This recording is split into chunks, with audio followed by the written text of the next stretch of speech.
¿Qué tal, amigos? Bienvenidos al programa Joyas Eternas del Ministerio del Señor Jesús. Es para nosotros un privilegio que usted esté ya en sintonía de este programa. Pues muy contentos de que ustedes nos hagan llegar sus comentarios a través de los números de teléfono en la calle. La verdad es que eso nos llena a nosotros de mucha alegría. Y bueno, pues el día de hoy nos acompaña el pastor Hernando Mejía para tratar un tema muy interesante, un tema acerca del arrebatamiento. Entonces, pastor, bienvenido. Gracias, Andresito, me da mucho gusto estar contigo esta noche y también agradecer a todos los televidentes los reportes, los comentarios que nos hacen en la calle y por los diversos medios que tú ya mencionaste, y pues muy motivados para poder seguir adelante. Amén, pastor. Para iniciar con el tema vamos a hablar un poco sobre el primer arrebatado en la Biblia. Eso está en el Antiguo Testamento. Estamos hablando de Enoc. Enoc fue arrebatado, pero para eso está el pastor, ¿verdad? Que él nos cuente más acerca de esto. Bueno, quizá comencemos por las personas que no manejan el tema del arrebatamiento. Cuando hablamos del arrebatamiento, estamos hablando del momento crucial que la iglesia está esperando. De hecho, es la esperanza de todo cristiano. En un cristiano tiene que prevalecer la fe, la esperanza y el amor, siendo el mayor de las tres el amor. Pero cuando hablamos de fe, es creerle a Dios lo que su palabra marca y lo que son sus atributos, lo que es capaz de hacer Dios en mi vida. Cuando hablamos del amor, pues obviamente habla de la convivencia que debemos tener como hermanos y el amor que le tenemos al Señor. Y cuando hablamos de la esperanza de la iglesia es el retorno, que la promesa que el Dios se cumpla. La promesa de Él es que Él va a regresar, de que Él va a volver. Pero cuando el Señor regrese, según la palabra de 1 Tesalonicenses capítulo 4, Él no va a posar sus pies en la tierra en primer plano, sino que del cielo baja a los cielos. Y desde los cielos llama a la iglesia fiel para que sin ver muerte, los que estén vivos puedan ser arrebatados a donde Él esté, en las esferas celestes, y los muertos en Cristo puedan resucitar y también tener esa reunión con el Señor en los aires. A ese acontecimiento es que se llama el arrebatamiento. ¿Cuándo va a suceder el arrebatamiento? Sucede días antes de la gran tribulación. Antes de que comience la tribulación, la iglesia tendrá que ser transformada y va a tener que ser arrebatada a los aires. Quizá la pregunta sería ¿quiénes van a ser arrebatados?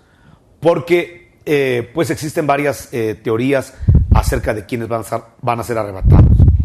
En primer término, me gustaría mucho poder compartir que van a ser arrebatados, según la Escritura, los muertos en Cristo, no los muertos con Cristo.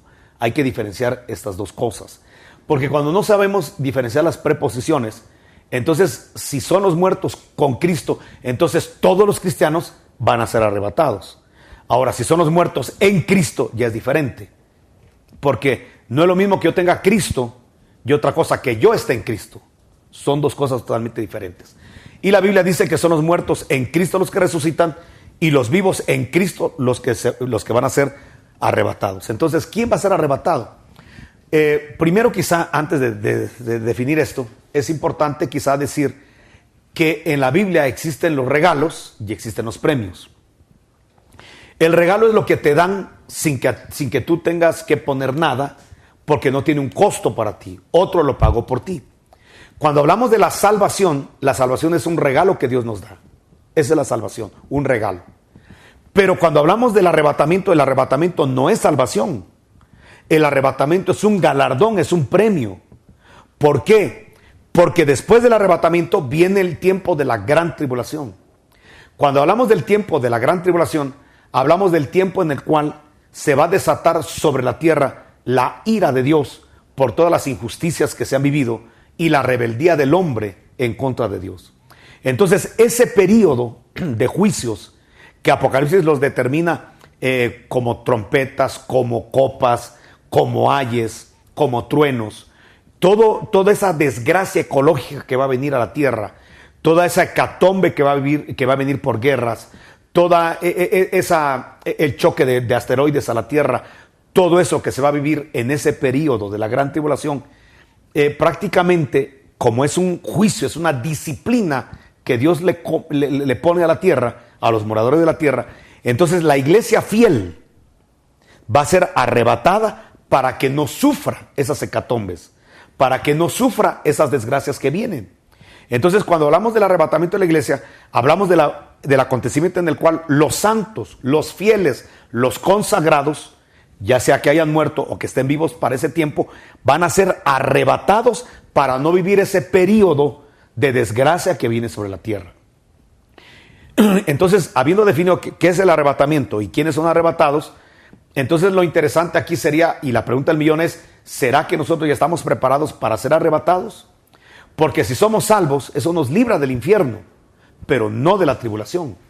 Para ser libres de la tribulación, necesitamos consagrarnos, agradar a Dios, amar a Dios, porque el arrebatamiento no es salvación, el arrebatamiento es un galardón y es un premio, y cuando entendemos bien esto, entonces le damos gracias a Dios por la salvación que nos ha dado, nos consagramos por gratitud a la salvación que nos ha dado, buscamos el rostro del Señor por amor a lo que ha hecho a nosotros, en nosotros, pero también nos consagramos y lo buscamos porque hay un interés, hay un galardón, hay un premio.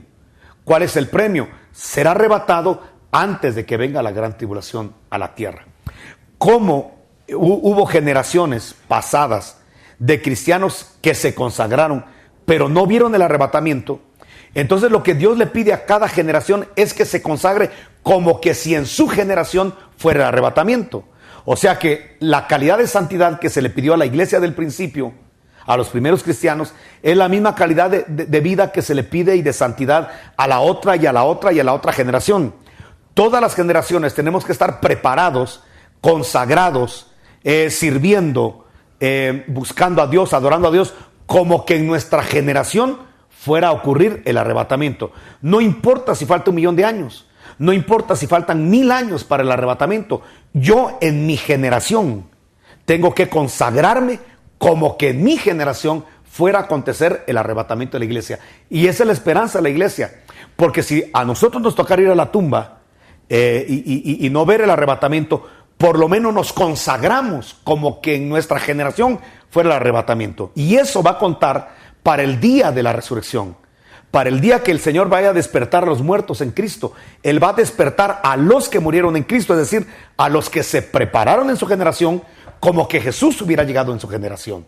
A eso los van a despertar, les reintegran el cuerpo, porque en este cuerpo no nos vamos a ir arrebatados, sino en un cuerpo transformado. Los que estén vivos de esa generación que le toque ver el arrebatamiento, ojalá fuéramos nosotros, van a transformar el cuerpo para que juntos, los resucitados y los vivos transformados, nos vayamos al encuentro del Señor en los aires. Ese es el arrebatamiento. Pastor, pues yo creo que ya quedó claro que es el arrebatamiento. Yo creo que el arrebatamiento debe ser algo que anhelemos todos. O sea, que el Señor venga en nuestra generación, eso sería algo pues espectacular, ¿verdad? Yo creo que ese tiene que ser el anhelo de la congregación, va a esperar al amado, o esperarlo con el corazón pues dispuesto y pues bien, ¿verdad? Entonces, perdón, pero acabas de mencionar prepararnos para el amado.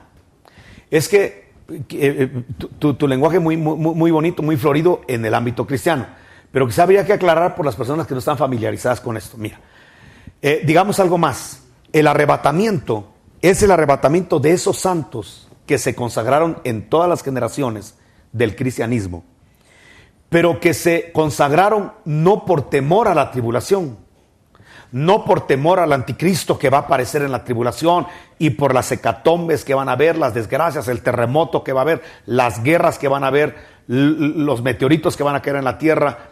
No es tanto por eso que una persona se consagra. Una persona se consagra porque llega a amar a Dios, porque llega a enamorarse del Señor Jesucristo. Entonces tú decías algo, entonces está esperando el regreso del amado. Pongamos el ejemplo de la gente que emigra para Estados Unidos.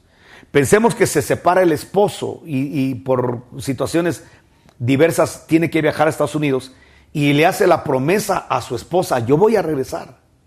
O sea, espérame. No te busques otro, ¿verdad? Espérame, yo voy a ir a trabajar por ti. Voy a ir a hacer un recurso para ustedes. Y entonces la persona se va, pero se va con la esperanza de que la esposa primero le va a ser fiel durante el tiempo que él esté allá. Porque él va a ir a trabajar, él va a ir a esforzarse por ella. Y esa separación se está dando porque él quiere darle una mejor vida a la que ama. Entonces, lo que se espera es que la mujer, si está enamorada, aunque va a tener muchos pretendientes, aunque va a tener muchos distractores, va a mantenerse firme y fiel en un pacto al que está esperando que va a regresar. Y que sabe que si está lejos es porque tiene algo que hacer para ella misma. Pero está esperando a que regrese. Pero como no le da la fecha, puede ser que llegue en cualquier momento. Entonces ella se va a arreglar como que ese día vaya a regresar su esposo. No digamos si ya tiene noticias de que ya se acerca el día del regreso, pues se va a preparar con mejor forma. Entonces la iglesia de Cristo, eso es lo que le ha sucedido. Jesús se fue al cielo. Jesús está sentado físicamente a la diestra del Padre. Pero Él prometió que va a regresar físicamente. Los ángeles le dijeron a los apóstoles cuando vieron la ascensión del Señor, este mismo Jesús, así como le viste ir, así de esa manera va a regresar. O sea que estamos esperando el regreso del Señor de la misma manera como se fue, glorioso, vencedor. Entonces cuando Jesús regrese, Él quiere encontrar a una iglesia fiel. Él no quiere encontrar a una iglesia que ya tiene otros amantes. Una iglesia que se ha corrompido, se ha prostituido.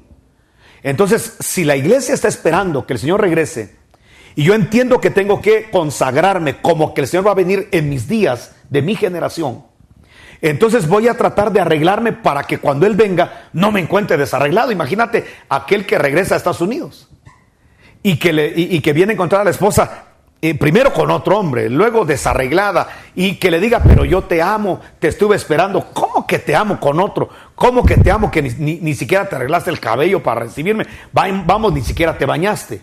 Así está mucho cristiano hoy en día que dice, Jesús ya viene. Mire los acontecimientos ecológicos, políticos, religiosos, que el ecumenismo, que no sé qué. Mire, Jesús ya viene. Y aunque es cierto que Jesús ya viene y que cada generación que pasa anuncia que Jesucristo viene con más certeza, de todos modos, qué triste que alguien diga, espero que Jesús regrese, pero viviendo una vida inmoral, pero viviendo una vida de estafa, con rencores en el corazón, con odios en el corazón, viviendo una vida libertina, una vida de pecado, pero que diga que está esperando al Señor y que quiere que Jesús regrese. O sea, no tiene congruencia. Lo congruente es que si yo creo que Jesús va a regresar, y debo creer con todo mi corazón que va a regresar en mi generación, y debo esperarlo como que en mi generación va a venir el Señor, y como que no va a haber otra generación, y así tengo que buscarlo, entonces me voy a arreglar para Él. Me voy a arreglar para que cuando Él aparezca en los aires, yo no esté desarreglado. Mucho menos con otro amante, con otro Cristo, con otro evangelio, con otros fundamentos, con otros principios. Sino que me encuentre el Señor con la esperanza. Te estuve esperando, por eso me arreglé. Por eso te guardé fidelidad, porque te estoy esperando. Entonces la consagración y la santificación va a tener un premio. ¿Cuál va a ser el premio? El arrebatamiento. No así el que dice que ama a Dios, que persevera quizá en una iglesia, que hasta le sirve, pero no le agrada.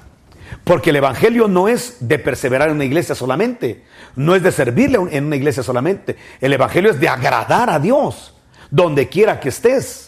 Y estar esperanzado de que de repente esta noche puede venir, de repente esta tarde puede venir, esta mañana puede venir. Entonces despertar con esa expectativa. Y entonces todas las mañanas me voy a arreglar para que el Señor regrese. Claro, no estoy hablando de lo físico, estoy hablando del corazón. Voy a arreglar mi corazón. Por eso es que la gente no debe vivir un día, 2 días con rencor, con resentimiento. No debe permitirlo, porque el Señor puede venir. Y no puede vivir jugando con la tentación o el pecado. ¿Por qué? Porque Jesús puede venir. Entonces el creyente debe estar pensando que Jesús puede venir para su generación en sus días y de esa manera consagrarse, sabiendo que el arrebatamiento no es gratuito. El arrebatamiento es un galardón. ¿Dónde me baso? Es muy clara la escritura en Apocalipsis capítulo 3, versículo 10, cuando dice que por cuanto guardaste la palabra de mi paciencia. O sea que hay que guardar la palabra. El que me ama, mi palabra guardará. El que está enamorado del Señor va a guardar los fundamentos de la palabra. Entonces dice la escritura, por cuanto guardaste la palabra de mi paciencia o perseverancia, dice otra versión, yo también me comprometo a guardarte de la hora de la prueba que viene sobre el mundo y sobre los moradores de la tierra para probar a la tierra. Es decir, que si tú apruebas hoy, ya no te van a probar otra vez. Lo lindo de esto es saber que la tribulación es una prueba, es un examen. Vamos a decirlo así, es una retrasada para el que se quedó rezagado. Pero para el que ya probó, no lo van a probar otra vez. Dios no prueba 2 veces a una persona en el mismo curso. Si ya probaste, no tienen por qué probarte. Entonces, gracias a Dios, hay mucha gente que se está consagrando. Lamentablemente mucha gente no lo está haciendo porque no tiene la esperanza de la venida del Señor. Amén, pastor. Usted hablaba de consagrarse todos los días y yo creo que eso es algo muy importante, porque muchas personas piensan que no, yo voy a esperar más otro rato para buscar la santidad y todo eso, pero recordemos que nadie va a venir y nos va a decir hoy va a venir en una semana, viene tal fecha. Eso es imposible. La misma palabra de Dios lo dice, que nadie conocerá esa fecha. O sea, va a ser que él algo... viene como ladrón, dice. Exacto, va a ser algo en secreto. Entonces nosotros no podemos estar aplazando esto de no, lo dejo para mañana, tal vez en este momento no, porque eso no es lo que Dios quiere. Dios quiere que tú tomes esa decisión y digas, no, ahora sí voy a vivir en santidad, voy a agradar a Dios, porque no podemos estar tratando de pensar que falta mucho para eso. Tenemos que, como usted dice, va a pensar de que puede ser hoy, de que puede ser mañana. Entonces, no guardar rencor, no guardar pecado, vivir en santidad.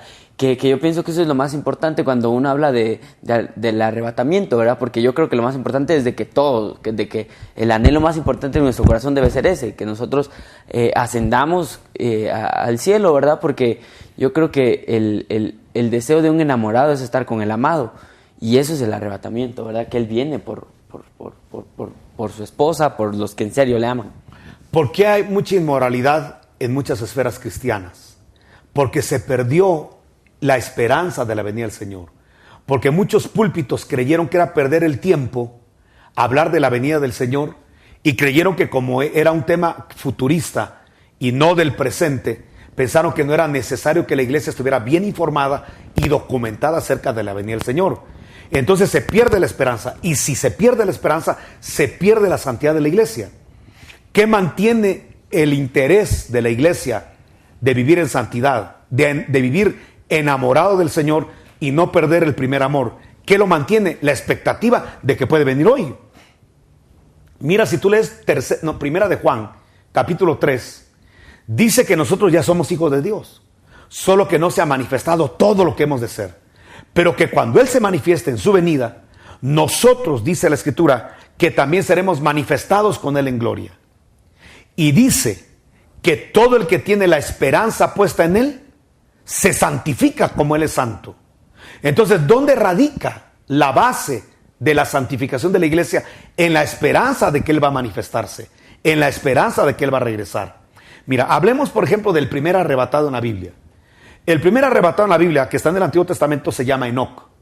¿Quién era Enoc? Enoc era un hombre que Dios le dio palabra profética. Esto lo dice Judas en su único capítulo, el libro que está antes de Apocalipsis.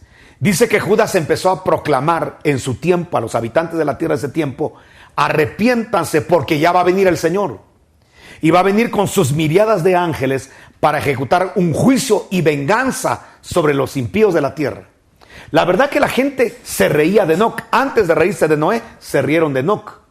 Decían, ese está loco. ¿Cómo que Dios va a venir y va a ejecutar un juicio sobre la tierra si Dios es amor? Si Dios no, ¿cómo va a enjuiciar si Dios no castiga? Entonces, la gente no le creyó al mensaje de Enoc. Pero ¿qué sucedió? Después de Enoc viene Matusalén y luego viene Noé, y cae el juicio que había decretado y profetizado Enoc. Entonces, Enoc es una figura de la iglesia que anuncia que va a venir la gran tribulación, pero que no la va a sufrir. Es como Enoc, que anunciaba los juicios del diluvio, pero él no estuvo presente ni vivo en el diluvio, porque lo arrebataron antes de que viniera el diluvio. Antes del juicio universal que hubo sobre la tierra, Dios arrebató sin ver muerte a Enoc. Entonces, lo que el Señor nos está diciendo en la Escritura proféticamente es de que antes de que venga la gran tribulación, el Señor sacará a los que son como Enoc. Ahora, ¿quién es Enoc? Enoc estaba casado, sí. Enoc tenía hijos, sí, dice la Biblia, y dice que también tenía hijas. La gran pregunta del millón es: ¿por qué no se fue la esposa de Enoc con él? ¿Por qué no se fueron los hijos de Enoc con él? ¿Por qué Matusalén, que era hijo de Enoc, por qué no se fue con él? ¿Por qué las hijas de Enoc no se fueron con él, sino que se fue solo? Lo que la Biblia nos está diciendo aquí es que el arrebatamiento es algo no familiar. Esto no es algo colectivo. Como mi mamá está consagrada, como dicen algunos, yo aunque sea del pantalón me le voy a colgar para que me vaya con... Eso no es así. O te vas por tu propia consagración y tus propios méritos, o definitivamente, como la familia de Enoc, te quedas a la gran tribulación del diluvio. Lo impresionante es que mucha familia de Enoc sufrió el diluvio de Noé. Entre ellos Matusalem. Si tú haces cuentas matemáticas, Matusalem estaba vivo en el tiempo en que fue el diluvio. Pero lo más terrible es que Matusalem no entró al arca. Matusalem murió en el diluvio. Entonces, aquí te asombras porque dices, entonces, no basta con ser hijo de un pastor, con hijo de una mujer o un hombre consagrado. No basta con ser amigo de una persona que está buscando a Dios. O le buscas tú o te quedas y se va el consagrado, porque el arrebatamiento es un galardón. ¿Qué más dice la Biblia de Enoc? Dice que él, antes de ser arrebatado, lo dice Hebreos 11, dio testimonio de haber agradado a Dios. Entonces, eso es muy importante. Nadie se va a ir en el arrebatamiento si no ha dado testimonio de haber agradado a Dios. Aquí quizá lo interesante sería que cada uno de nosotros pudiéramos hacer una encuesta para ver qué es lo que la gente opina de nosotros. Eso sería muy importante. Quizá que le pusiéramos a los vecinos, a los que trabajan con nosotros, a ver qué piensan de nosotros. Tal vez decirles, ¿sabes qué? No pongas tu nombre para no verte comprometido, pero yo quiero que pongas qué concepto tienes de mi persona. Y a lo mejor alguna persona dijera, pues que eres un gran carnal, que eres un gran hipócrita, que eres una persona que vas a la iglesia, pero es desagradable, me has estafado, me has robado. Tendríamos que ver qué piensa la gente de nosotros y hacer una evaluación. A Jesús le interesaba mucho qué pensaban de él. Dice la Escritura que él le dijo a sus discípulos, ¿qué piensan los hombres de mí? O sea que él estuvo pendiente para ver qué es lo que los hombres decían de él. Y lo impresionante es que el testimonio de Jesús que era tan poderoso, tan eficiente en agradar a Dios, que la gente creía que era Juan Bautista resucitado, uno de los profetas que había resucitado, reencarnado. O sea, pero vamos a que esas ideas estaban torcidas, pero lo que llama la atención es que todo el mundo daba buen testimonio de Jesús. De hecho, cuando Jesús se paró frente a sus detractores, dijo, ¿por qué obra que he hecho me quieren matar? Y le dijeron, por ninguna de las obras que haces. Es decir, que era irreprensible. Y tenemos que ir caminando y encaminándonos a la irreprensibilidad. Es decir, que aunque caemos, aunque fallamos, aunque todos cometemos errores, ir encaminados a levantarnos y a proseguir al camino de la santidad. A no, por el hecho que caí, por el hecho de que tropecé, entonces abandono la carrera. No, levántate y sigue adelante.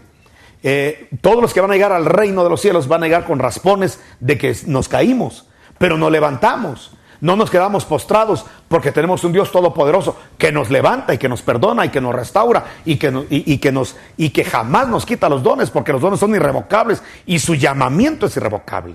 Entonces, caminar en el evangelio es lo más hermoso, pero caminar en esa visión como Enoc, dando testimonio de haber agradado a Dios.